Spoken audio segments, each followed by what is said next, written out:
ঈদ মানে খুশি, সেই ঈদের আজকের দ্বিতীয় দিনে আমরা এসেছি পাত্রঘাটার কালমাগাই ইউনিয়নের বৌঠাকরণী বাজারের কাছে। এখানে একটি আসলে পর্যটকদের একটা দর্শনীয় স্থান। সেই দর্শনীয় স্থান থেকে আমরা কিছু যারা ভ্রমণ পিপাসু, সৌন্দর্যর সাথে একদম আমরা প্রস্ফুটিত সেই নারীদের সাথে আমরা কথা বলবো যে তাদের ঈদটা কীভাবে কেটেছে, আমরা একটু তার সাথে কথা বলবো।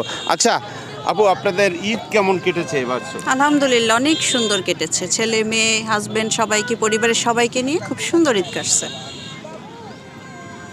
আপনি কি কি ঈদের আইটেম ছিল আপনাদের বাসায় পারিবারিক? খাবারের অতিথি আপ্যায়নের জন্য যেটা থাকে, চালের পায়েস, সেমাই, নুডলস, বিরিয়ানি, রোস্ট, পোলাও, যা যা থাকে সবই ছিল।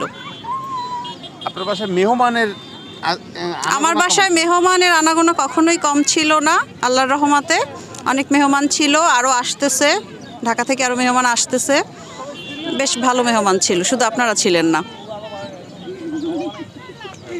শুধু এই ওর একারই জিনিস। তুমি কেমন আছো? আমি ভালো আছি। তোমার আম্মু আব্বু ঈদের জন্য কি কিনে দিয়েছে? অনেক কিছু, জামা, তারপর কয়টা ড্রেস হয়েছে সেটা বলো। 3টা ড্রেস কিনে দিয়েছে, তারপর একটা জুতা, তারপর আর কসমেটিক্স। এই আপনার ঈদ পরিবার নিয়ে ঈদ কেমন কেটেছে? শুক্রিয়া, ভালো, অনেক ভালো কেটেছে ঈদ। পরিবারের সবাই ভালো ছিল, শারীরিকভাবে সবাই সুস্থ ছিল, এবং ছেলে ঢাকায় পড়াশোনা করেও আসছে, যে কারণে আরও ভালো লাগছে। আত্মীয় স্বজনরা অনেকে আসছে, আরও আসবে 2-1 দিনের ভিতরে। মাশাআল্লাহ, সব মিলিয়ে অনেক সুন্দর ঈদ কেটেছে এবার, এবং পরিবেশটাও ভালো ছিল, আবহাওয়া ভালো ছিল, সব মিলে সুন্দর।